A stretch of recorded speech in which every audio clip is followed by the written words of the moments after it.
नमस्कार दोस्तों, आप सभी का स्टडी फॉर यूपीएससी पीसीएस में स्वागत है। आज तारीख है 11 दिसंबर 2023 ईस्वी और आज का न्यूज़पेपर आर्टिकल डिस्कशन का वीडियो है ये। और आज हम लोग बिहार स्पेशल के भी कुछ न्यूज़ को कवर करेंगे, तो इसलिए ध्यानपूर्वक वीडियो को अंत तक देखिएगा। अगर आपको लगातार कंटिन्यूअस रोज़ आपको रूटीन के साथ पढ़ना हो तो हमारा पेड ग्रुप जरूर ज्वाइन कीजिए। उसमें मैं रोज़ सवाल देता हूं लिखने को। सप्ताह में 2 निबंध मिलेगा आपको लिखने के लिए, हिंदी इंग्लिश दोनों माध्यम के लिए मैं कह रहा हूं। और सैटरडे छोड़कर बाकी सभी दिन आपका कॉपी चेक होगा और आंसर भी लिखने को दूंगा, तो ज़रूर ज्वाइन कीजिएगा। 6 महीने 10 महीने का एक्चुअली में आपके पास समय है, जिसमें लास्ट के 3 मंथ आप पीटी के लिए रखिए। पहले के जो 6-7 महीने आपके पास, इसमें मेंस इतने अच्छे से तैयार कीजिए कि पीटी भी आपका लगभग में तैयार हो जाए। ओके, तो ध्यानपूर्वक तैयारी कीजिएगा, क्योंकि आपके पास समय है। तो समय है तो पढ़िए, नहीं पढ़ेंगे तो ये समय भी निकल जाएगा। 2025 सितंबर के लिए आपको वेट करना पड़ेगा। तो इसलिए मैं ये हमेशा बोलता हूँ कि कंटिन्यूअस पढ़ने के लिए आप ज्वाइन कीजिएगा पेड ग्रुप हमारा, तो उसमें आपको रोज़ लिखना पढ़ना का आदत मैं डाल दूंगा। चलिए आगे बढ़ते हैं। विष्णुदेव साई हैं, ये कौन है? तो ये बीजेपी के तरफ से छत्तीसगढ़ के मुख्यमंत्री अपॉइंट किए गए हैं ये। और विष्णुदेव साई क्या है ये? तो ट्राइबल लीडर हैं ये। देखिए दरअसल में है क्या, तो छत्तीसगढ़ में ओबीसी लीडरों का प्रभुत्व हासिल था पिछले 20-25 सालों से। ओबीसी लीडर मुख्य रूप से वहाँ पर लीड कर रहे थे, लेकिन ट्राइबल बेल्ट में 14 सीटें थी छत्तीसगढ़ में, 14 की 14 बीजेपी ने जीता है, ठीक है, छत्तीसगढ़ में। और उसके बाद विष्णुदेव साई जो हैं ये ट्राइबल रिजर्व सीट से जीत कर आए और इनको मुख्यमंत्री बनाया गया। कहाँ का? तो छत्तीसगढ़ का। तो इनके बारे में ध्यान रखिएगा, वैसे इनका नाम ध्यान में रखिए। और कुनकुरी विधानसभा सीट है, वहीं से ये जीते हैं ये। अगला है COP 28 कंक्लूड हो गया है, ठीक है। COP 28 का आयोजन कहाँ पर किया जा रहा था? दुबई में किया जा रहा था, और इसको कंक्लूड कर दिया गया। इसे बोला गया है कि 2025 तक सभी देश क्या करेंगे, अपनी अपनी टेरिटरी में कोशिश करेंगे कि एक प्लान बना लेंगे। सबसे पहली बात तो 2025 तक आपको डॉक्यूमेंट सबमिट करना पड़ेगा कि हमने ये प्लानिंग की है। किस चीज़ की प्लानिंग की है? तो अपने टेरिटरी में, सभी देश का अपना अपना टेरिटरी होता है, एक क्षेत्र होता है। उस क्षेत्र में ग्रीन हाउस गैस और कार्बन डाइऑक्साइड जैसी चीज़ों को, इमिशन को कम करने के लिए आप एक प्लानिंग पेश कर देंगे 2025 तक। और ये कम कब तक करना है? तो 2030 तक कम करना है। और इसमें यह भी बोला गया कि ऑलरेडी विश्व का जो तापमान है, पृथ्वी का जो तापमान है, ग्लोबल टेम्परेचर जो है वो 1.1 डिग्री सेल्सियस बढ़ चुका है तापमान। और अगर ये 2 डिग्री को पार कर गया तो विभीषिका आ जाएगी। लगभग में पृथ्वी के मैक्सिमम जो बर्फ़ हैं वो पिघल जाएंगे। बर्फ़ के पिघलने से क्या होगा? समुद्र का जलस्तर बढ़ जाएगा। नदियों में पहले बाढ़ की घटना होगी, उसके बाद से लंबा सूखा का अंतराल शुरू हो जाएगा, ठीक है। तो इसलिए विभीषिका आने से पहले मनुष्य सचेत हो जाए तो वही सही रहेगा। ये COP 28 का कंक्लूड किया गया है कि आप 2030 से पहले 2025 तक आप अपना प्लानिंग पेश कर दीजिए, और 2030 तक आप क्या करेंगे तो इमिशन को कम करने पर ध्यान देंगे। ओके, चलते हैं आज के मुख्य न्यूज़ की तरफ में, देखते हैं कौन कौन सा न्यूज़ है आज आपके लिए। और एक और पीटी फैक्ट है आपके लिए कि मेलिना जो है वो अर्जेंटीना की प्रेसिडेंट बनी है। देखिए क्या लिखा हुआ है, जेवियर मैली, सॉरी ये महिला ने, पुरुष हैं, जेवियर मैली ये हैं। ये क्या बने हैं? तो ये अर्जेंटीना के प्रेसिडेंट बने हैं। इनका नाम बस ध्यान में रख लीजिएगा, क्योंकि कई बार पीटी में पूछ लिया जाता है। अर्जेंटीना के प्रेसिडेंट बने। आप मुझे ये बताएंगे कि अर्जेंटीना का कैपिटल क्या है? ओके, अर्जेंटीना का कैपिटल क्या है, बस आप मुझे ये बता देंगे। आगे बढ़ जाते हैं। अगला न्यूज़ जो है यहीं से हम लोग शुरू करेंगे। देखिए आपको PM विश्वकर्मा योजना मैंने पढ़ाया था, आज मैं फिर से एक बार पढ़ाऊंगा क्योंकि इंपॉर्टेंट हो जाता है। बीजेपी का चुनाव जीतने में छत्तीसगढ़ और मध्य प्रदेश में और इन सब जगहों पर कुछ योजनाओं को बहुत ज़्यादा महत्व दिया गया है कि भाई चुनाव जीतने में इन योजनाओं ने बहुत बड़ी भूमिका अदा की है। तो उनमें PM विश्वकर्मा योजना भी है, क्योंकि देखिए ओबीसी आबादी जो है ये सबसे बड़ी आबादी है, आपको पता होगा। ओबीसी आबादी को कहीं ना कहीं टारगेट करने के लिए PM विश्वकर्मा जैसी योजनाओं को लॉन्च किया गया था। तो ये जो योजना है इसके तहत 21.15 लाख एप्लीकेशन रिसीव किए गए हैं, ये मंत्रालय ने बताया है। स्किल मिनिस्ट्री जो है आपका, कौशल मंत्रालय जो है, उसने बताया कि हमने 21.15 लाख एप्लीकेशन को रिसीव किया है। ये चीज़ ध्यान में रहेगा। अब एप्लीकेशन कहाँ कहाँ से आए हैं जरा वो भी देख लेते हैं। The highest number of application has come from the Karnataka में 6.28 लाख एप्लीकेशन आए हैं। ओके, उसके बाद से कहाँ से आया है? वेस्ट बंगाल, असम, उत्तर प्रदेश, आंध्र प्रदेश, इन सभी जगहों से 15 state include Haryana, Kerala, Chhattisgarh, Himachal Pradesh, Uttarakhand and north eastern state, सभी जगहों से क्या आया है? एप्लीकेशन आया है प्रधानमंत्री विश्वकर्मा योजना में शामिल होने के लिए। अब इन्होंने बताया कि देखिए 21.15 lakh application seeking training receive till दिसंबर 1, 9.31 लाख जो हैं 43% जो हैं इस एप्लीकेशन में से वो कौन है, तो दर्जी हैं, टेलर, दर्जी के लिए ट्रेनिंग हासिल कर रहे हैं। Another 4.72 lakh application 22% where from क्या है, तो मिस्त्री हैं, और अलग अलग सुथार जो होता है वो सब अलग अलग है। देखिए मैं आपको क्या बताता हूँ इस योजना का महत्व क्या है। इस योजना का महत्व ये है कि ये क्या कर रहा है, तो जो आपका इनफॉर्मल सेक्टर में काम करने वाले छोटे छोटे या फिर स्वयं से अपने काम करने वाले जो कारीगर होते हैं उनको ट्रेनिंग करके क्या करेगा, उनके काम की महत्ता भी बढ़ाएगा, और साथ ही साथ में क्या होगा, क्वालिटी भी बढ़ाएगा, और क्या होगा, उनकी आय भी बढ़ेगी, कहीं ना कहीं डायरेक्टली इनडायरेक्टली उनकी आय भी बढ़ेगी। तो ये सब कुछ काम पीएम विश्वकर्मा योजना के तहत ही किया जा रहा है। इसमें कौन लोग शामिल हैं, तो समाज के वो वर्ग शामिल हैं जो अपने किसके बल पर, तो हुनर के बल पर कमाते थे। मिस्त्री हो गया, बढ़ई हो गया, और भी हो सकते हैं इसमें शामिल। वो सब के सब कौन है, तो वो हुनरमंद लोग थे जो अपने बदौलत छोटे छोटे काम करके कमाते थे। अब जब हम इनको ट्रेनिंग देंगे, इनको फिर मार्केट से जोड़ेंगे, अभी मैं पढ़ाऊंगा पीएम विश्वकर्मा योजना, चिंता मत कीजिएगा। इनको हम मार्केट से जोड़ेंगे तो क्या होगा, मार्केट में इनके सामान पहुँचने से क्या होगा, उसकी बिक्री बढ़ेगी, लोगों को अच्छी क्वालिटी का सामान भी मिलेगा और इनकी आय भी बढ़ेगी। और ये लोगों का निवास कहाँ पर होता है सामान्य तौर पर, तो सामान्य तौर पर ग्रामीण और सेमी अर्बन जो एरिया होते हैं या फिर झुग्गी झोपड़ी में ये लोग सामान्य तौर पर रहते हैं। तो ऐसे क्षेत्र की इकोनॉमी में भी क्या होगा, थोड़ा बहुत बूस्ट मिलेगा आपको। तो यानी कि ग्रामीण इकोनॉमी को भी कहीं ना कहीं डायरेक्टली इनडायरेक्टली ये चीज़ प्रभावित करेगा, ठीक है। और अगर इनको अपने ही शहरों में, अपने ही गाँव में रोज़गार मिलना शुरू हो जाएगा, आय आनी शुरू हो जाएगी, क्योंकि ऑनलाइन माध्यम से सामान बेच पाएंगे ये, उसके बाद क्या होगा, पलायन का दर जो है वो भी कहीं ना कहीं कम दिखेगा आपको। मैं आपको इसका प्रभाव बता रहा हूँ क्या सब पड़ेगा, प्रभाव आपको खुद से सोचना पड़ता है, वो हर जगह आपको लिखा हुआ नहीं मिलेगा, ठीक है। अब देखते हैं कि पीएम विश्वकर्मा योजना आखिरकार है क्या और किस प्रकार से ये काम करता है। देखिए विश्वकर्मा जो पूजा होती है 17 सितंबर को, उस दिन इसको लॉन्च किया गया था। मैंने स्टूडेंट को बोला था इसको लिखने के लिए, तो स्टूडेंट ने पता है क्या किया था, उन्होंने बोला था प्रधानमंत्री मोदी के जन्मदिन पर लॉन्च किया गया था। ऐसा काम कृपया ना करें, प्रधानमंत्री जी अपने जन्मदिन को ऐसा खास नहीं बनाते हैं कि उनके जन्मदिन पर लॉन्च किया जाए। वो विश्वकर्मा पूजा के दिन लॉन्च किया गया था पीएम विश्वकर्मा योजना। तो विश्वकर्मा पूजा के दिन ही लिख सकते हैं आप, प्रधानमंत्री का जन्मदिन मत लिखिएगा, वही ज़्यादा सही रहेगा। बाकी गलत तो वो भी नहीं है, लेकिन मैं आपको जो कह रहा हूँ उसको ध्यान रखिएगा। यह योजना लोहार, सुनार, मिट्टी के बर्तन, कुम्हार, बढ़ईगिरी, मूर्ति कला जैसे विभिन्न व्यवसाय में लगे पारंपरिक कारीगर और शिल्पकारों के उत्थान के लिए बनाई गई है।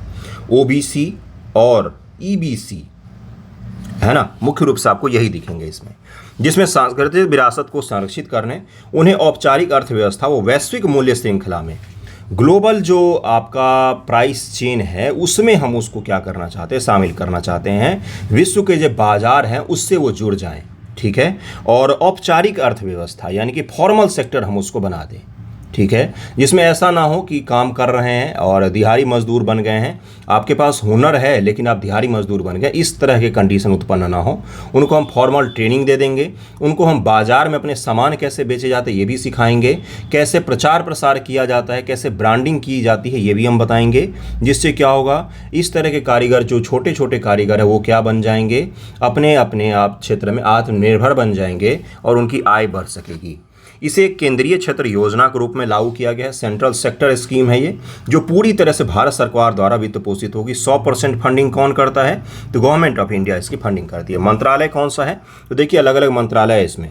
सूक्ष्म लघु मध्यम उद्यम मंत्रालय, क्योंकि उद्योग छोटे छोटे होंगे, इस योजना के लिए नोडल मंत्रालय है। यह योजना MoMSME, कौशल विकास व उद्यमिता मंत्रालय, वित्तीय सेवा विभाग, वित्त मंत्रालय, भारत सरकार द्वारा संयुक्त रूप से कार्यान्वित है। इतने सारे मंत्रालय इससे जुड़े हुए। अब इसकी विशेषता क्या है, मान्यता व समर्थन, योजना में नामांकित कारीगरों व शिल्पकारों को प्रधानमंत्री विश्वकर्मा प्रमाण पत्र और एक पहचान पत्र प्राप्त होगा। उसके पास क्या होगा, एक डिग्री जैसा प्रमाण पत्र दिया जाएगा कि हाँ इस व्यक्ति ने क्या किया है, तो ट्रेनिंग लिया है प्रधानमंत्री विश्वकर्मा योजना के तहत। लेकिन मैं आपको यहीं पर एक रोक के एक चीज़ और बताना चाहूँगा, जहाँ पर विपक्ष आपको पॉइंट लिखना हो। हुआ क्या था, 2015-16 के आसपास स्किल इंडिया कार्यक्रम को शुरू किया गया था उस समय भी ऐसे ही बड़ी बड़ी बातें की गई थी कि स्किल इंडिया कार्यक्रम के तहत बहुत सारे लोगों को ट्रेन करेंगे, रोजगार देंगे, आत्मनिर्भर बनाएंगे, लोग खुद से नौकरी मांगने वाले नहीं नौकरी देने वाले बनेंगे। उसका परिणाम क्या निकला? तो परिणाम किसी के समक्ष नहीं है। आज भी वो योजना चल रही है, लेकिन कागज़ पर ज़्यादा चलती है। हकीकत में स्किल इंडिया कार्यक्रम जो है वो उतना ज़्यादा नहीं चल पाई, और जिसका कारण क्या था किसी को नहीं पता है, क्योंकि उसमें प्रचार प्रसार पर ज़्यादा खर्च किए गए थे, ज़मीनी स्तर पर काम कम होता है। लेकिन जिस तरह से एप्लीकेशन आए हैं, 21 लाख से ज़्यादा एप्लीकेशन आ चुके हैं, कुछ ही दिन पहले लॉन्च किया गया इसको, उस हिसाब से इसको ध्यान में ज़रूर रखिएगा, क्योंकि ये थोड़ा सा इम्पॉर्टेंट हो जाता है। वे 5% के रियायती ब्याज दर पर 1 लाख रुपये पहली किस्त, 2 लाख रुपये दूसरी किस्त तक की संपार्श्विक मुक्त ऋण सहायता के लिए भी पात्र होंगे। जो ये एप्लीकेंट होंगे ये केवल ट्रेनिंग ही नहीं लेंगे, बल्कि इनको ऋण भी दिया जाएगा कि अपने कारोबार को अगर ये फैलाना चाहते हैं तो उसके लिए भी इनको ऋण मिलेगा। कौशल विकास और सशक्तिकरण, इस योजना के सत्र 23-24 से सत्र 27-28 तक 5 वित्तीय वर्ष के लिए 13,000 करोड़ रुपए का आवंटन किया गया है। यह योजना कौशल प्रशिक्षण के लिए 500 रुपये प्रतिदिन व आधुनिक उपकरणों खरीद के लिए 15,000 रुपये तक का अनुदान प्रदान करती है, अनुदान भी देती है, और प्रतिदिन कौशल प्रशिक्षण के लिए भी 500 रुपये ही दिए जाएंगे। दायरा व कवरेज, इस योजना में ग्रामीण और शहरी दोनों क्षेत्रों में 18 पारंपरिक व्यवसायों को शामिल किया गया है। पारंपरिक व्यवसाय का मतलब जैसे बढ़ई का काम करने पारंपरिक व्यवसाय होते हैं, है ना। इन व्यवसायों में बढ़ई, नाव बनाने वाले, ये बहुत ही स्किल का काम होता है। नाव बनाना सबके बस की बात नहीं होती। सामान्य बढ़ई नहीं बना सकता नाव बनाने में जिनकी महत्ता हासिल होगी वही केवल बना सकते हैं, क्योंकि बहुत ही बारीक काम होता है और बहुत ही स्किल वाला काम होता है ना। लोहार, कुम्हार, मूर्तिकार, मोची, दर्जी व अन्य व्यवसायी शामिल होते हैं। पंजीकरण और कार्यान्वयन, विश्वकर्मा योजना के लिए पंजीकरण गांवों में सामान्य सेवा केंद्रों पर पूरा किया जा सकता है। जो पंचायत लेवल पर सामान्य सेवा केंद्र होते हैं वहां से क्या हो सकता है, इसका रजिस्ट्रेशन हो सकता है। इस योजना के लिए जहां केंद्र सरकार धनराशि मुहैया कराएगी वहीं राज्य सरकारों से भी सहयोग मांगा जाएगा। उद्देश्य क्या है इसका? यह सुनिश्चित करना है कि कारीगरों को घरेलू वो वैश्विक मूल्य श्रृंखला जो है उसमें निर्बाध रूप से एकीकृत किया जाए, इंटीग्रेटेड किया जाए उनको। और इससे क्या होगा, जब वो वैश्विक मूल्य श्रृंखला से जुड़ जाएंगे और डोमेस्टिक जो अपना बाज़ार है और जो ग्लोबल बाज़ार है, जब इससे वो जुड़ जाएंगे तो क्या होगा, उनकी आय बढ़ेगी। सामान तो अच्छा बनाते, कई सारे गाँव के आपको बढ़ई लोग दिखेंगे, क्या सामान बनाते हैं वो, लेकिन उनके सामान के दरअसल पहुंच नहीं होती, ब्रांडिंग नहीं होती है, प्रचार प्रसार नहीं होता है, इसलिए औने पौने दाम पर उनको अपने सामान बेचने पड़ते हैं। और वही सामान आप शहर में आके खरीदेंगे तो कम से कम 3 गुना ज़्यादा दाम पर लेते हैं। तो ये क्या है कि भाई किसी के पास स्किल है लेकिन उसका प्रचार प्रसार नहीं हुआ, इसलिए उसको सही दाम नहीं मिल पा रहा है। जब वो ग्लोबल जो आपका मार्केट है या डोमेस्टिक मार्केट, अपने देश के अंदर का जो मार्केट है, जब वो उससे जुड़ जाएगा तो क्या होगा, उसका थोड़ा सा ब्रांडिंग हो जाएगा। भारत की पारंपरिक शिल्प की समृद्ध सांस्कृतिक विरासत का संरक्षण व संवर्धन करना है। कारीगरों को औपचारिक अर्थव्यवस्था में परिवर्तन करने और उन्हें वैश्विक मूल्य श्रृंखला में एकीकृत करने में सहायता करना है। वैश्विक मूल्य श्रृंखला इतनी बार आ गया है कि क्या बोला जाए। महत्व क्या है? तकनीकी प्रगति के बावजूद विश्वकर्मा पारंपरिक कारीगर समाज में महत्वपूर्ण भूमिका निभाते हैं। इन कारीगरों को पहचानने, समर्थन करने, उन्हें वैश्विक आपूर्ति श्रृंखला में एकीकृत करने की आवश्यकता है। और कौन कौन सी योजनाएं चल रही हैं तो आपका स्किल को लेकर और इस तरह की योजनाओं को लेकर, तो एक अंबेडकर हस्तशिल्प विकास योजना है, मेगा क्लस्टर योजना है, राष्ट्रीय हस्तशिल्प विकास कार्यक्रम है, व्यापक हस्तशिल्प क्लस्टर विकास योजना है, हस्तशिल्प के लिए निर्यात संवर्धन परिषद भी बनाया गया है, एक जिला एक उत्पाद योजना भी चलाई जा रही है, आत्मनिर्भर हस्तशिल्पकार योजना भी चलाई जा रही है। तो योजनाएं तो पहले से भी हैं, लेकिन इस पर काम कितना हो रहा है ये ज़्यादा महत्व रखता है। इम्प्लीमेंटेशन ज़्यादा ज़रूरी होता है सही से। आधे से ज़्यादा जो इस वर्ग के लोग होंगे उनको तो पता ही नहीं होगा कि PM विश्वकर्मा कोई चिड़िया का नाम है कि नहीं, है ना। मैं हकीकत कह रहा हूँ आपको, क्योंकि इसका प्रचार प्रसार सामान्य तौर पर न्यूज़पेपर और इन माध्यमों से होता है। तो ऐसा होना चाहिए कि गाँव-गाँव जाकर इसका प्रचारित करना चाहिए कि भाई आपके लिए कोई योजना आई है, आप आकर ले लीजिए। कुछ तो माध्यम होना चाहिए ना। चलिए आगे बढ़ते हैं, अगला न्यूज़ पर देखते हैं क्या। अगला तो वही था कि विलेज सरपंच से ये जो विष्णु देव हैं ये कहाँ तक आए हैं, तो चीफ मिनिस्टर बन गए हैं। तो आप समझ सकते हैं कितना बड़ा संघर्ष होगा। अगला न्यूज़ है कि case of human traffic victims, ध्यानपूर्वक सुनिएगा, cases of human traffic victims being forced to commit cyber crime. देखिए, जो ह्यूमन ट्रैफिकिंग के विक्टिम होते हैं, जो बेचारे फंस जाते हैं मानव तस्करी में, और उनको फोर्स करके साइबर क्राइम करवाया जा रहा है उनसे। इसको लेकर इंटरपोल ने एक ऑपरेशन चलाया है, जिस ऑपरेशन का क्या नाम है, ऑपरेशन स्टॉर्म मेकर्स 2। है ना। इस पीटी फैक्ट को छोटा सा है लेकिन ध्यान में रखिएगा। इसके तहत क्या किया जा रहा है, तो अलग अलग जो क्राइम करने वाले ह्यूमन ट्रैफिकिंग से जुड़े हुए उन लोगों को अरेस्ट किया जा रहा है। पूरे दुनिया भर से 281 लोगों को अरेस्ट किया गया। इसमें भारत में भी तेलंगाना राज्य में इंटरपोल ने तेलंगाना पुलिस के साथ मिलकर क्या किया, तो एक ऑपरेशन को अंजाम दिया जिसमें बहुत सारे लोगों को अरेस्ट किया गया। तो ये इंटरपोल का है। इंटरपोल के बारे में अभी बताऊंगा आपको, जिससे ये होगा कि इंटरपोल के बारे में अगर पूछा जाता है तो आप आसानी से उसको कर लेंगे, न्यूज़ में रहता है। और ये जो विक्टिम होते हैं ना, जिनको मान लीजिए मानव तस्करी करके उनको कहीं से कहीं भेज दिया गया है, उनसे साइबर क्राइम करवाए जाते हैं। साइबर क्राइम का मतलब कोई फेक स्कैम करवाना फ़ोन पर, या फिर देखिए यहाँ पर क्या लिखा हुआ है, clouded fake crypto currency investment, ये सब कुछ उनसे करवाया जाता है। तो ये बहुत ही समझिएगा कि किसी को ज़बरदस्ती पहले तो उसको ट्रैफिक किया गया, तस्करी करके कहीं से कहीं ले जाया गया। खरीद बिक्री जो आदमी का होता है, मैं उसकी बात कर रहा हूँ, ह्यूमन का। तो उसके बाद से उसके इस तरह से क्राइम करवाए जाते हैं। तो इसके बारे में ज़रा सा जान लेते हैं इंटरपोल के बारे में। ये ऑपरेशन ज़रूर ध्यान में रखिएगा क्योंकि ये कई बार पेपर में पूछ लेता है कि ये बताइए कि आजकल ऑपरेशन स्टॉर्म मेकर्स चल रहा है, तो ये किससे संबंधित है। तो आप क्या बोलेंगे कि इंटरपोल का एक ऑपरेशन है जिसके तहत किया जा रहा है, तो ह्यूमन ट्रैफिकिंग की मदद से जो साइबर क्राइम हो रहे हैं उसको रोकने की कोशिश की जा रही है। इंटरपोल के बारे में आपको बता देता हूँ।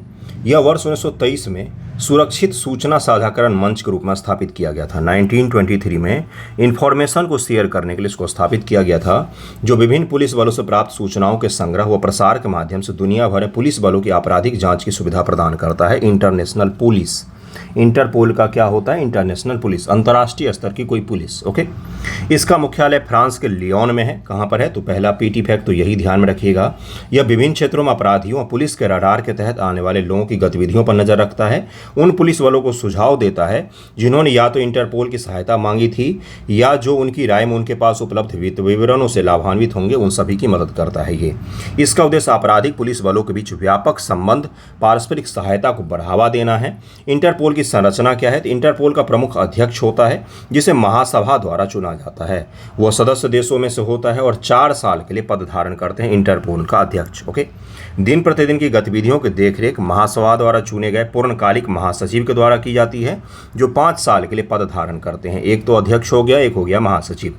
महासभा अपने सचिवालय द्वारा निष्पादन के लिए नीति निर्धारित करती है, जिसमें साइबर अपराध, इस ध्यान से सुनिएगा किस किस क्षेत्र में काम करता है ये, साइबर अपराध, आतंकवाद, मादक पदार्थों की तस्करी, जो आपका ड्रग वगैरह हो गया, इन चीज़ों की बात हो रही है, अफीम वगैरह की, वित्तीय अपराध, फाइनेंशियल फ्रॉड में भी ये चीज़ डीलिंग करता है, पर्यावरण अपराध, मानव तस्करी आदि के लिए कई विशेष निदेशालय भी हैं इसके।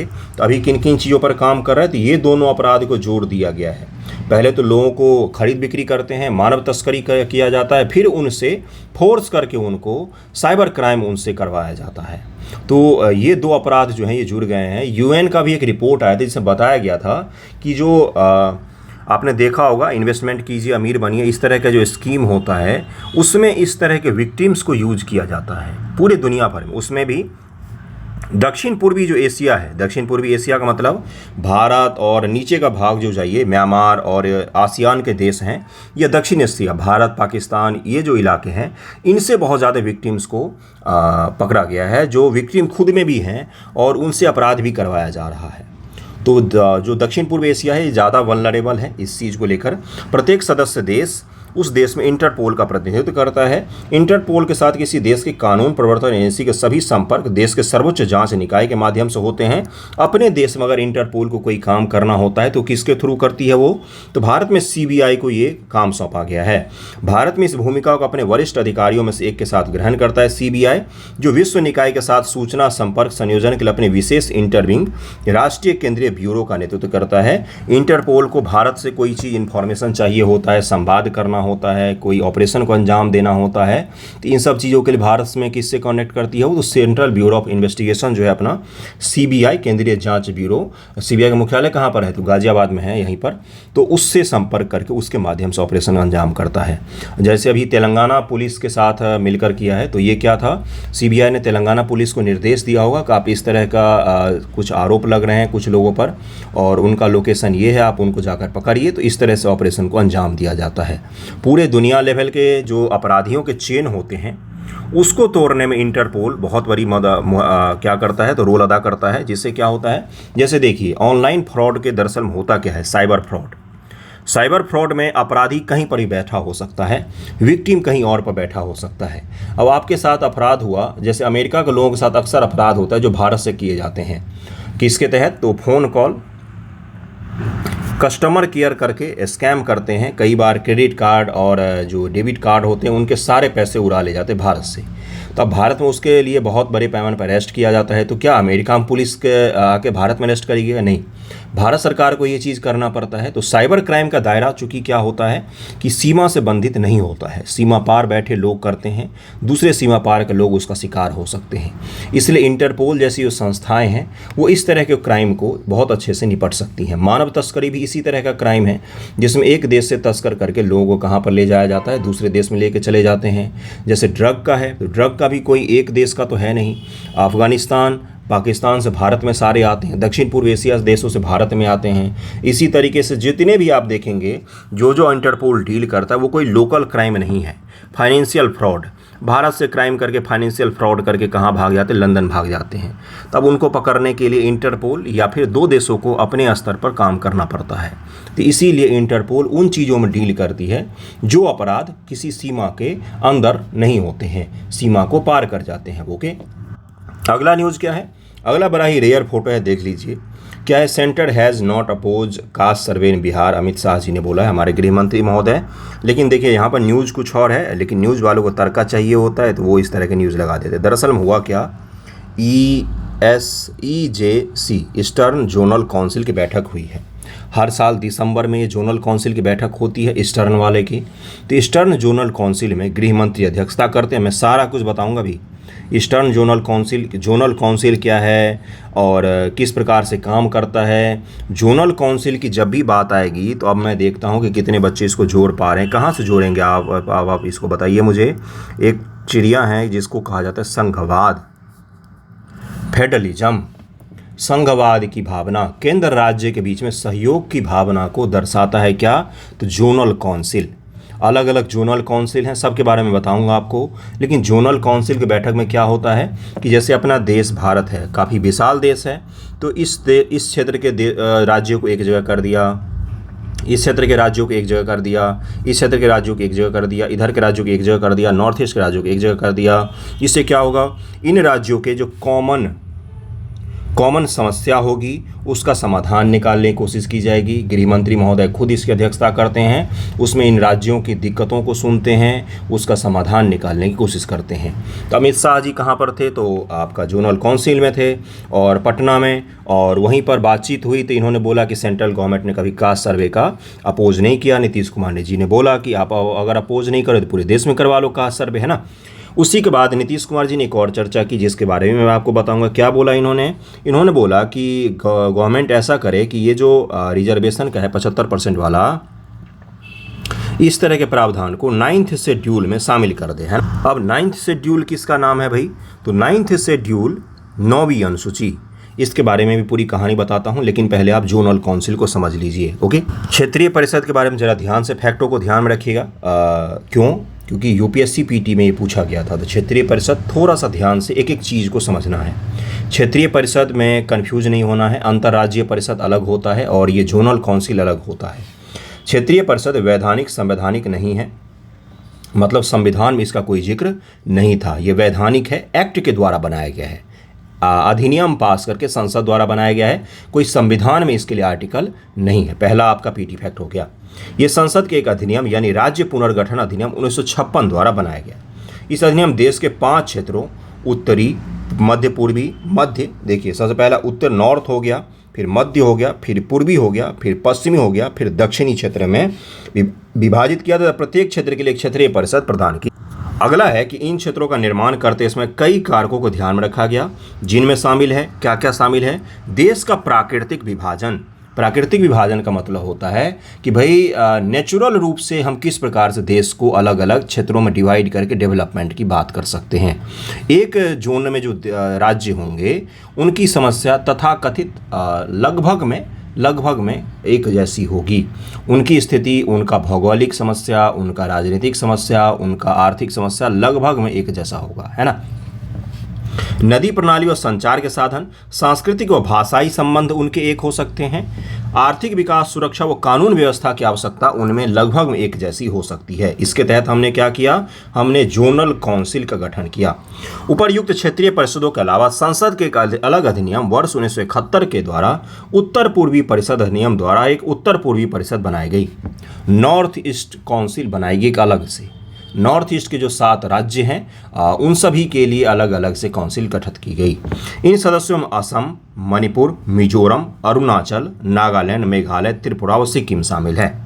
ये सलाहकार निकाय है जो केंद्र और राज्यों की सीमा विवादों, भाषाई अल्पसंख्यकों, अंतर्राज्यीय परिवहन या राज्यों के पुनर्गठन से जुड़े मामले में आर्थिक व सामाजिक योजना के क्षेत्र में सामान्य हित के किसी भी मामले के संबंध सिफारिश करते हैं। ये एक एडवाइजरी के तौर पर काम करता है, एडवाइजरी बोर्ड के तौर पर काम करता है, जो क्या करता है, कई बार 2 राज्य हैं, जैसे नॉर्थ ईस्ट में सीमा विवाद खूब चलते हैं इन राज्यों के बीच में, तब जोनल काउंसिल की बैठक हुई तो उसमें इस पर डिस्कस कर लेंगे, है ना। राज्यों के बीच परिवहन को लेकर विवाद हो सकता है और भाषाई अल्पसंख्यकों को लेकर विवाद हो सकता है, किसी भी चीज़ को लेकर विवाद होगा तो क्या होगा, तो एक जगह बैठ के बातचीत कर ली जाएगी। इससे क्या हो रहा है, इससे देखिए 2 चीज़ हो रहा है। एक हो रहा है कि केंद्र सरकार राज्यों के साथ सहयोग कर रही है और दूसरा क्या हो रहा है, राज्य भी राज्य के साथ सहयोग कर रहे हैं, यानी कि क्षैतिज संघवाद और जो आपका हॉरिजॉन्टल होता है और वर्टिकल होता है, दोनों तरीके के संघवाद में क्या हो रही है, वृद्धि हो रही है। तो इस चीज़ को ध्यान में रखेंगे आप लोग। आगे बढ़ते देखिए क्या है कि संरचना क्या है इसका, तो उत्तरी क्षेत्रीय परिषद, इसमें हरियाणा, हिमाचल, पंजाब, राजस्थान राज्य, राष्ट्रीय राजधानी क्षेत्र दिल्ली, संघ राज्य क्षेत्र चंडीगढ़, जम्मू कश्मीर, लद्दाख शामिल हैं। जो उत्तरी है इनमें ये सारे के सारे शामिल हैं। उत्तरी में ये पूरा इलाका शामिल हो जाता है आपका। मध्य क्षेत्रीय परिषद, इसमें छत्तीसगढ़, उत्तराखंड, मध्य क्षेत्रीय परिषद में छत्तीसगढ़ और उत्तराखंड शामिल है। उत्तर प्रदेश, मध्य प्रदेश राज्य शामिल हैं। छत्तीसगढ़, उत्तराखंड, क्योंकि ये दोनों राज्य एक ही साथ बने इसीलिए इनको एक में कर दिया गया था।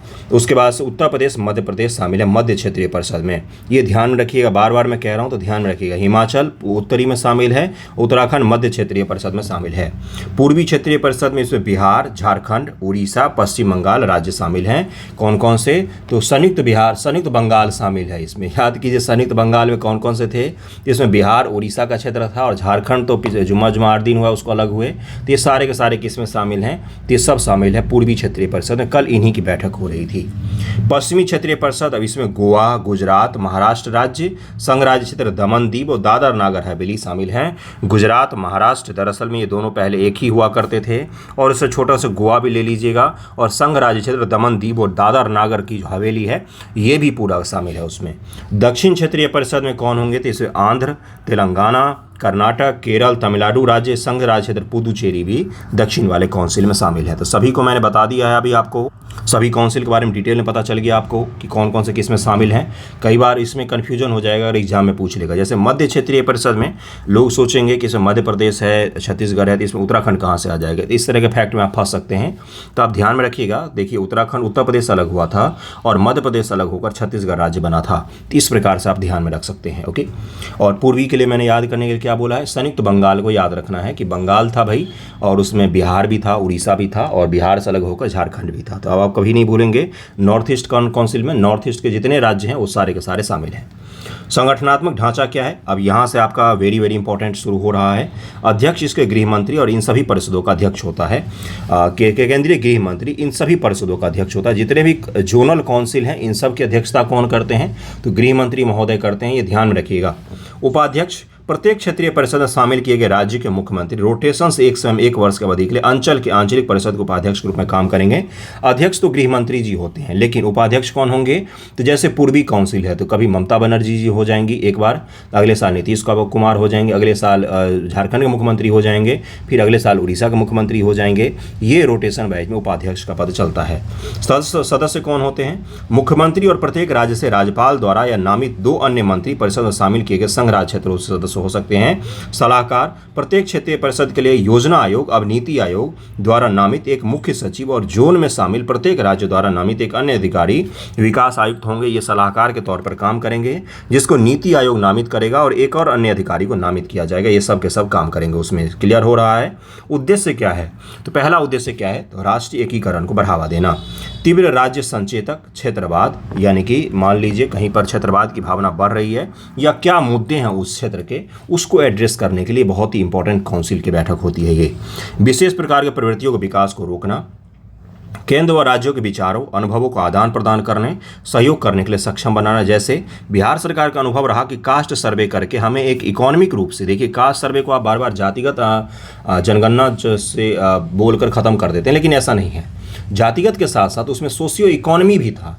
भाई हमें इकोनॉमिक स्थिति भी पता चली सभी जातियों का अलग अलग, जिसके बाद हम उनका टारगेटेड डेवलपमेंट कर सकते हैं। तो ये बिहार सरकार का अनुभव है। इसको उसने क्षेत्रीय काउंसिल में क्या किया, तो साझा किया केंद्र सरकार के साथ भी कि अब आप क्या कीजिए, इसको राज्य स्तर पर, पूरे देश स्तर पर लागू कीजिए, है ना। विकास परियोजना के सफल एवं तीव्र निष्पादन के लिए राज्यों के बीच में सहयोग के वातावरण की स्थापना करना। परिषद के कार्य आर्थिक और सामाजिक नियोजन के क्षेत्र में सामान्य हित का कोई भी मामला हो सकता है। सीमा विवाद, भाषाई अल्पसंख्यक, अंतर राज्य परिवहन से संबंधित कोई भी मामला, राज्य पुनर्गठन अधिनियम के तहत राज्यों के पुनर्गठन संबंधित या उससे उत्पन्न कोई भी मामला हो सकता है। ये सब कुछ किसमें शामिल होते हैं, तो परिषद के कार्यों में शामिल होते हैं। अब आ जाइए 9th शेड्यूल की कहानी पर। 9वीं अनुसूची की कहानी ये है कि आज़ादी के बाद हमें जमींदारी व्यवस्था को समाप्त करना था। देश में एक प्रिविलेज क्लास था, जमींदार होते थे, वो बड़े बड़े होते थे। इसी जमींदारी व्यवस्था को जो पाकिस्तान है उसने समाप्त नहीं किया अपने यहाँ। तो उसके यहाँ पर क्या है, तो आज भी आपको दिख सकता है रूढ़िवादी तत्व और जो फ्यूडलिज्म वाला विचार होता है, मध्यकाल वाला विचार होता है, वो आज भी आपको वहाँ पर जीवित दिखेगा। एक समाज में बहुत ही संभ्रांत वर्ग होता है इकोनॉमिक रूप से और पॉलिटिकल रूप से, और वो शासन करता है। लेकिन अपने यहाँ इस चीज़ को तोड़ने की कोशिश कब की गई, तो 1951 में कोशिश की गई। लेकिन उस समय संविधान में चूंकि संपत्ति का अधिकार दिया गया था, संपत्ति का अधिकार दिया गया था, एक सेकंड, संपत्ति का अधिकार दिया गया था। संपत्ति का अधिकार देने के बाद से क्या हो सकता था, मूल अधिकार में शामिल था संपत्ति का अधिकार। ध्यानपूर्वक सुनते जाइएगा, मूल अधिकार में शामिल था संपत्ति का अधिकार। लेकिन हमें जमींदारी व्यवस्था के तहत लैंड रिफॉर्म करके जमींदारी व्यवस्था को समाप्त करना था। ठीक है, जमींदारी व्यवस्था को समाप्त करना था हमें। तो उससे क्या होगा, देश में कहीं ना कहीं एक समाजवादी तत्व का जो बढ़ावा है उसको मिलेगा, और क्या होगा, समाज में विशेषाधिकारों का अभाव होगा, समानता स्थापित होगी कहीं ना कहीं। और हमारा जो समाज का ढांचा है वो मध्यकाल से निकल कर कहाँ पर आएगा, तो मॉडर्न युग में प्रवेश करेगा, जहाँ पर समानता की स्थिति देखने को मिल सकती है। इसी के तहत हमें जमींदारी उन्मूलन, और उसके लिए क्या हमने लैंड लागू किया, तो लैंड रिफॉर्म एक्ट 1951 बनाया। अब लैंड रिफॉर्म एक्ट 1951 बनाया, हदबंदी और चकबंदी, एक सेकेंड, हदबंदी और चकबंदी को लागू किया, जिसमें क्या था कि भाई एक निश्चित सीमा से ज़्यादा आप ज़मीन नहीं रख सकते हो, उसको आपको दान करना पड़ेगा, छोड़ना पड़ेगा। हदबंदी चकबंदी लागू किया। लेकिन ये संपत्ति थी, तो संपत्ति का अधिकार मूल अधिकार में था। उसको उल्लंघन होने पर वो सुप्रीम कोर्ट जा सकते थे कि भाई हमारे संपत्ति का अधिकार का उल्लंघन हो रहा है। तो उस समय की सरकार ने क्या किया, पंडित नेहरू की सरकार ने क्या किया था। पंडित नेहरू मैंने नाम इसलिए लिया क्योंकि यूपीएससी ने 2019 से पूछा कि जो आपका लैंड रिफॉर्म एक्ट है ये लागू किया गया, उसमें भारत के प्रधानमंत्री कौन थे। पीटी में सबसे आसान सवाल यही पूछा था उसने, देखिएगा उल्टा कर आपको मिल जाएगा। तो उन्होंने क्या किया, उन्होंने बोला कि संविधान में एक ऐसा प्रावधान होना चाहिए, 9th शेड्यूल लागू किया गया, जिसमें हम अगर किसी एक्ट को डाल देंगे तो सुप्रीम कोर्ट उसकी न्यायिक समीक्षा नहीं कर सकती है, न्यायिक समीक्षा उसकी नहीं कर सकती है, जुडिशियल रिव्यू उसका नहीं करेगी, पूर्णावलोकन नहीं करेगी। ठीक है, तो 9th शेड्यूल बनाया गया। 9th शेड्यूल में बहुत सारे एक्ट डाले गए। लेकिन उस समय की अगर आप राजनीतिक मंशा को देखेंगे तो उसमें देखिए सुप्रीम कोर्ट की जो स्थिति थी वो छोटी थी। क्यों? क्योंकि सुप्रीम कोर्ट जानता था कि कहीं ना कहीं जो पॉलिटिकल लीडर्स हैं वो कौन है, तो इनकी मंशा सही है। तो सुप्रीम कोर्ट और केंद्र सरकार के बीच टकराव कब से शुरू होता है, तो आपका इंदिरा गांधी जी के समय से शुरू होता है, जब सुप्रीम कोर्ट को सरकार की मंशा पर पहली बार शक होता है। तो लैंड रिफॉर्म एक्ट को 9th शेड्यूल में डाला गया, जिसको क्या किया गया कि आप इसको न्यायिक समीक्षा नहीं कर सकते हैं 9th शेड्यूल में जो भी चीज़ डाला जाएगा उसको। लेकिन धीरे धीरे समय बदलता गया और एक मामला आया सुप्रीम कोर्ट के सामने, जिसमें देखा सुप्रीम कोर्ट ने कि जो भी चीज़ इन लोगों को करना होता है ना सुप्रीम कोर्ट से बचाने के लिए, वो सीधा किस में डाल देते हैं, तो 9th शेड्यूल में डाल देते हैं। ये तो एक गलत पैटर्न होगा, कल को कोई भी एक्ट बनाकर 9th शेड्यूल में डाल दिया जाएगा। तो सुप्रीम कोर्ट ने उस पर कुछ फैसला लिया जिसको हम लोग आगे पढ़ेंगे। 9वीं अनुसूची क्या है? इस अनुसूची में केंद्र और राज्य कानूनों को शामिल किया जाता है जिसे न्यायालय में चुनौती नहीं दी जा सकती है। इसको संविधान में प्रथम संशोधन अधिनियम 1951 के द्वारा जोड़ा गया था। 1951 के द्वारा 9th शेड्यूल को जोड़ा गया था। प्रथम संशोधन संविधान में यही था। पहले संशोधन में अनुसूची में 13 कानून जोड़े गए। वर्तमान में से 284 विषय शामिल है। केंद्र और राज्यों के 284 विषय शामिल हैं जिसकी न्यायिक समीक्षा नहीं की जा सकती है। इसका गठन 31B के द्वारा किया गया था, जिस अनुच्छेद 31A के तहत सरकार द्वारा कृषि सुधारों संबंधित कानूनों की रक्षा करने और जमींदारी प्रथा को समाप्त करने के लिए लाया गया था। जबकि अनुच्छेद 31A कानून के वर्गों क्लासेज को सुरक्षा प्रदान करता है। अनुच्छेद 31B विशिष्ट कानूनी अधिनियमों का संरक्षण करता है, जबकि अनुसूची के तहत संरक्षित अधिकांश कानून कृषि भूमि के मुद्दों संबंधित हैं। इसके अलावा सूची में अन्य विषय भी शामिल हैं।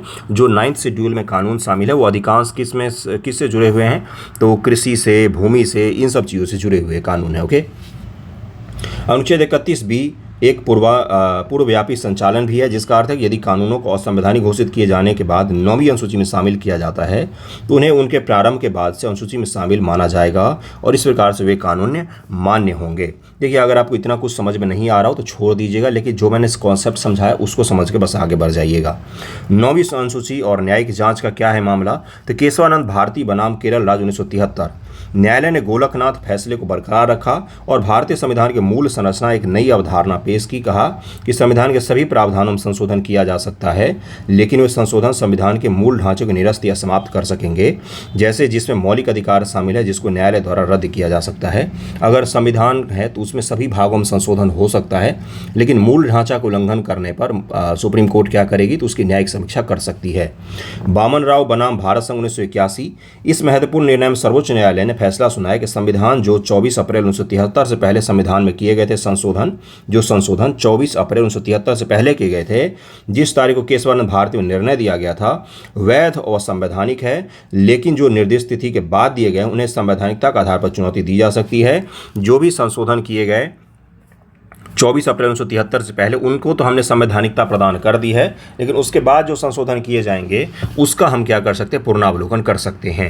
IR कोल्हो बनाम तमिलनाडु राज्य 2007 यूपीएससी ने 2019 पीटी में सवाल एक और पूछा था, 18 पीटी है शायद, 2018 पीटी में पूछा था क्या 9th शेड्यूल में आज भी संशोधन नहीं किया जा सकता है? क्या उसकी संशोधन नहीं, क्या 9th शेड्यूल का न्यायिक पुनरावलोकन नहीं किया जा सकता है? जुडिशियल रिव्यू नहीं किया जा सकता है? तो ये स्टेटमेंट गलत था। 9th शेड्यूल का भी जुडिशियल रिव्यू किया जा सकता है। किस मामले के बाद से? तो IR कोल्हो बनाम तमिलनाडु राज्य 2007 का मामला है।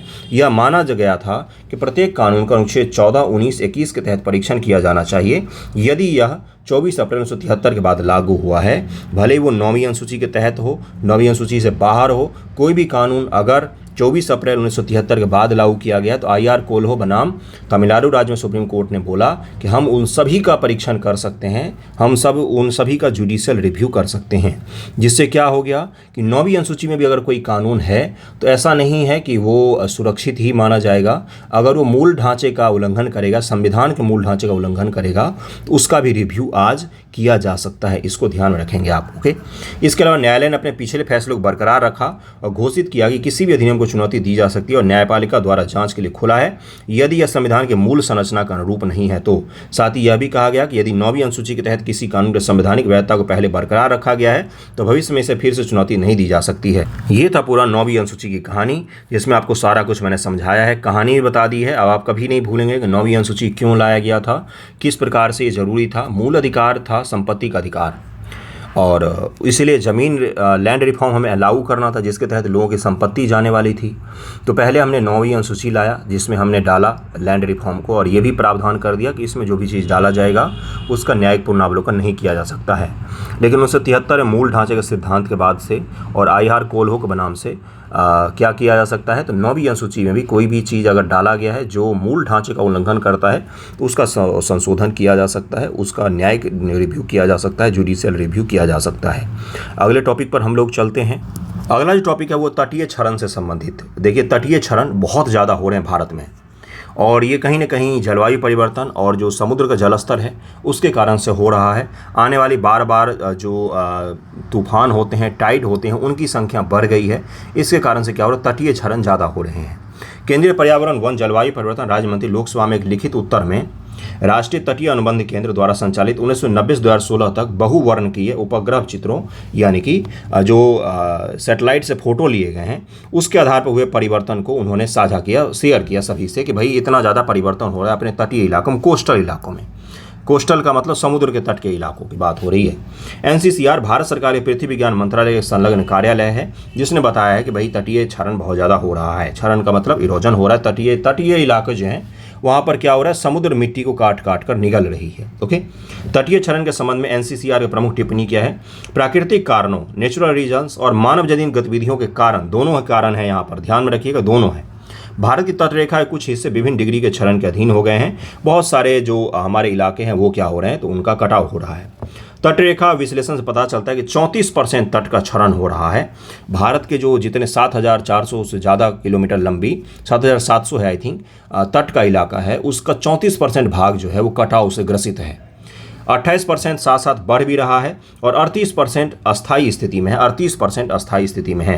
राज्यवार विश्लेषण से पता चलता है कि पश्चिम बंगाल के 63% एरिया कोस्टल, पांडिचेरी का 57%, तटों पर क्षरण 50% से अधिक है। जिसके बाद केरल का 45%, तमिलनाडु का 41% जो है वो किससे है, तो कटाव से ग्रसित है। ओडिशा 51% एकमात्र तटीय राज्य है जहां पर 50% से अधिक अभिवृद्धि देखी गई है। वहां पर 50% ज़्यादा का ग्रोथ देखा गया वहाँ पर तटीय क्षरण में। ये बहुत ही ज़्यादा चिंताजनक विषय है। आपको लग रहा होगा कि ये क्या इशू है। जरा कोस्ट पर आप रह रहे हैं, आपकी आजीविका वहीं से चलती है, नाव कहाँ पर खड़ा करेंगे, जो छोटे मोटे खेत होते हैं जो वो कहाँ पर आप बनाएंगे, घर होता है उसमें पानी घुस जाता है। तो बहुत बड़ी समस्या है ये कोस्टल के जो इलाके हैं उनके लिए। ओके, तटरेखा के पीछे हटने के कारण भूमि आवास, मछुआरों की आजीविका को नुकसान, साथ ही नाव खड़ा करने को लेकर, जाल सुधारने, मछली पकड़ने जैसी गतिविधियों को लेकर जगह ही नहीं बचेगी। और धीरे धीरे इसके कोस्ट के इलाके के आसपास जो होटल बने होते हैं, घर बने होते हैं, रेस्टोरेंट बने होते हैं, इन सभी जगहों पर क्या पड़ेगा, प्रभाव पड़ेगा। तटीय कटाव से निपटने तो सरकारी उपाय, खतरे की रेखा, भारत सरकार ने खतरे की रेखा बना दिया कि भाई यहाँ तक कटाव आ रहा है तो पर्यावरण को लेकर हम थोड़ा सा चिंतित हो जाएंगे। खतरे की रेखा जलवायु परिवर्तन का, समुद्र के स्तर में वृद्धि सहित तटरेखा परिवर्तन का संकेत है। इस लाइन का उपयोग तटीय राज्यों में एजेंसियों द्वारा अनुकूली और समन्वय की योजना सहित आपदा प्रबंधन के उपकरण के रूप में किया जाता है कि खतरे की रेखा एक बना दिया हमने क्राइटेरिया कि भाई यहाँ तक कोई मामला आ जाए तो हमें सचेत हो जाना पड़ेगा। एक संकेतक के तौर पर, इंडिकेटर के रूप में खतरे की रेखा जो है ये काम करती है। तटीय क्षेत्र प्रबंधन योजना भी लागू की गई है। एनवायरमेंट मिनिस्ट्री के द्वारा अनुमोदित तटीय राज्य, केंद्र शासित प्रदेशों की नई तटीय क्षेत्र प्रबंधन योजनाओं के खतरे को रेखा शामिल है। अगला क्या है, तटीय विनिमय क्षेत्र अधिसूचना 2019 ने तटीय हिस्सों, कोस्टल इलाका, समुद्री क्षेत्र के संरक्षण, सुरक्षा और मछुआरों एवं अन्य स्थानीय समुदाय के लिए आजीविका सुरक्षा सुनिश्चित करने के उद्देश्य से तटीय विनिमय क्षेत्र अधिसूचना 2019 को अधिसूचित किया था। और उसके बाद से क्या है, बाढ़ प्रबंधन योजना, ये सभी कुछ लागू की गई है। किसको लेकर, तो तटीय क्षरण को लेकर। अब आपसे मैं पूछता हूँ, ये तो सरकारी प्रयास है, अब आप मुझे बताएंगे कि आपको अगर बोला गया है कि किसी जगह पर, चाहे वो नदी का किनारा हो, चाहे वो समुद्र का किनारा, वहाँ पर क्षरण हो रहा है, तो आप रोकने के लिए क्या करेंगे? सोचिएगा जरा। समाधान सोचने के लिए थोड़ी ना आपको समाधान सोचने के लिए तो आपको ऑफिसर बनाया जाएगा ना। समस्या तो लोग भी बता देंगे क्या क्या है, समाधान क्या है, बताइए मुझे। पहला क्या हो सकता है, तटीय इलाकों में कंक्रीट की बांध बनाए जा सकते हैं, हो सकता है। दूसरा क्या हो सकता है, बड़े बड़े कंक्रीट के जो अलग अलग आकार के आपने देखे होंगे, बहुत बड़े बड़े कंक्रीट की आकृतियां बनाकर हम लोग वहाँ पर फेंक देते हैं, जिससे क्या होता है, ये जो टाइड आता है, टाइड को क्या कर देता है, कमज़ोर कर देता है और उसको रोकता है, जिससे क्या होता है, तटीय क्षरण रुक जाती है। मैरीन ड्राइव मुंबई में आपने देखा होगा, फोटो में तो देखा ही होगा, गए नहीं होंगे तो फोटो में देखा होगा, बहुत बड़े बड़े पत्थर के शिलाएँ रखी जाती हैं कंक्रीट का बना कर। ये क्या है, तो ये इसीलिए रखी जाती ताकि समुद्र की जो लहरें हैं वो तटीय क्षरण ना करें। अगला क्या समस्या का समाधान हो सकता है भाई, सोचो ज़रा। मैंग्रोव, क्यों नहीं सोचा अभी तक? मैंग्रोव समुद्री खारे पानी में वन लगा देने से क्या होगा, तो मैंग्रोव कहीं ना कहीं सुनामी जैसी चीज़ों को भी रोकता है, चक्रवात के जो स्पीड होता है उसको भी कम करता है, चक्रवात से होने वाले विनाश को भी कम करता है, साथ ही साथ में तटीय क्षरण को भी क्या करेगा, ये कम कर देगा। तो मैंग्रोव हो सकता है, बांध हो सकता है, कंक्रीट हो सकता है, बजरी हो सकता है, और ये सब कुछ प्रावधान है। बाकी इसके अलावा आप समुद्र को नहीं रोक सकते हैं, समुद्र के द्वारा क्षरण को नहीं रोक सकते हैं। तो ये कुछ उपाय करने चाहिए भारत सरकार को, जिससे सबसे ज़्यादा प्रभावित राज्यों में केरल और गुजरात का नाम आता है। केरल के बहुत सारे तटीय इलाके जहाँ पर कृषि का काम होता था, वो क्या हो रहा है, तो वो उसके कारण से तबाह हो रहा है। तो इसको ध्यान में रखिएगा। अगले न्यूज़ पर चलते हैं। अगला बिहार स्पेशल जुड़ा हुआ न्यूज़ है। नीति आयोग की एबीपी की पहली डेल्टा रैंकिंग में पूर्वी भारत में बिहार के सिवान जिले का अंदर ब्लॉक शीर्ष पर है। क्या है ये? 7 दिसंबर 2023 को नीति आयोग द्वारा घोषित aspirational block programme, aspirational district था, आकांक्षी जिला कार्यक्रम था। तो जिला से नीचे हम चले गए, अब एस्पिरेशनल ब्लॉक कार्यक्रम शुरू किया हमने। ब्लॉक स्तर का आकांक्षी कार्यक्रम शुरू करने से क्या होगा कि ब्लॉक स्तर पर हम सुधारों को लागू कर पाएंगे। ठीक है, हर ब्लॉक जो देश में कमज़ोर हैं, जो डेवलप नहीं है, जिनकी समस्याएं ज़्यादा हैं, जहां पर गरीबी ज़्यादा है, असमानता ज़्यादा है, वहां पर हम कार्यक्रम को अब लेकर जा रहे हैं। एस्पिरेशनल डिस्ट्रिक्ट प्रोग्राम कहीं ना कहीं ज़्यादा सही रहा। एक चीज़ और मैं आपको बताता हूँ, जो विश्लेषण सामने आ रहा है उसमें बताया गया है जितने भी एस्पिरेशनल डिस्ट्रिक्ट हैं ना, गरीब ज़िले हैं, यहाँ पर जब चुनाव होता है तो बीजेपी के प्रत्याशी चुनाव जीतते हैं। ठीक है ठीक है ना। तो अब आप समझ सकते हैं कि किस आधार पर सरकार उपयोग कर रही है इन सब चीज़ों का। चलिए आगे बढ़ते हैं, आगे देखते हैं क्या है। पहली डेल्टा रैंकिंग में जोन 6 में शामिल पूर्वी भारत में बिहार के सिवान जिले के आंदार ब्लॉक को शीर्ष स्थान मिला है। आंदार ब्लॉक होगा सिवान जिले में कहीं पर। एस्पिरेशनल ब्लॉक प्रोग्राम की पहली डेल्टा रैंकिंग में तेलंगाना के आसिफाबाद के तिरियानी कुमरुम भीम ब्लॉक को पहला, उत्तर प्रदेश के कौशाम्बी जिले के कौशाम्बी ब्लॉक को दूसरा स्थान मिला है। ब्लॉकों को भौगोलिक दृष्टि से 6 जोन में विभाजित किया गया है। प्रत्येक जोन से 2 ब्लॉकों की रैंकिंग की जाती है। जोन 1 में जैसे पहाड़ी व पूर्वोत्तर राज्य के द्वीपीय भी शामिल हैं। पहले और दूसरे स्थान पर क्रमशः आमरी ब्लॉक, पश्चिम कार्बी आंगलोंग असम, नागोपा ब्लॉक सैतलुत मिजोरम से रहे हैं। ब्लॉक के स्तर पर कंपटीशन करवा रहे हैं हम जोन में बांटकर। जोन 2 जिसमें उत्तरी भारतीय राज्य शामिल है। उत्तर प्रदेश के बस्ती जिले के हरैया ब्लॉक ने पहला, गाजीपुर जिले के बिरौना ब्लॉक ने दूसरा स्थान हासिल किया है। दक्षिणी राज्यों में 3 ब्लॉक में मास्की ब्लॉक रायचूर कर्नाटक और अलग अलग ब्लॉक जीते हैं। तो आपको उत्तर भारत वाला, बिहार वाला बस ध्यान में रखिएगा, बाकी चीज़ें ध्यान कर क्या करेंगे। ये क्या हो रहा है? एस्पिरेशनल ब्लॉक कार्यक्रम है। अब आप क्या करेंगे, जब भी मेंस के लिए आप एग्ज़ाम देने जाएंगे, बीपीएससी यूपीएससी कोई भी, तो आपको ये बताना पड़ेगा, पूछ सकता है वहाँ पर कि एस्पिरेशनल डिस्ट्रिक्ट प्रोग्राम और एस्पिरेशनल ब्लॉक प्रोग्राम ये किस प्रकार से लोकल लेवल पर टारगेटेड डेवलपमेंट, हम एक डिस्ट्रिक्ट को टारगेट करके डेवलप करते हैं, टारगेटेड डेवलपमेंट और लोकल लेवल पर डेवलपमेंट के कार्यक्रमों को बढ़ावा देता है। और कहीं ना कहीं ये क्या करता है, कंपटीशन बनाता है, प्रतिस्पर्धी बनाता है ब्लॉकों को, डिस्ट्रिक्टों को अपने आपस के स्तर पर। तो इस तरह के सवाल अगर पूछे जाते तो वहाँ पर बताइएगा कि एस्पिरेशनल डिस्ट्रिक्ट प्रोग्राम क्या है, एस्पिरेशनल ब्लॉक प्रोग्राम क्या है, किस प्रकार से मदद कर रहा है, किस प्रकार से इसकी रैंकिंग जारी की जाती है, इन सब चीज़ों के बारे में आपको बताना पड़ेगा। अगले वीडियो में एस्पिरेशनल ब्लॉक प्रोग्राम पूरा का पूरा आपको डिटेल में समझा दूंगा। आज का न्यूज़पेपर एनालिसिस यहीं तक रहा। कैसा लगा है वीडियो ज़रूर बताइएगा। थैंक यू सो मच आप सभी का वीडियो देखने के लिए।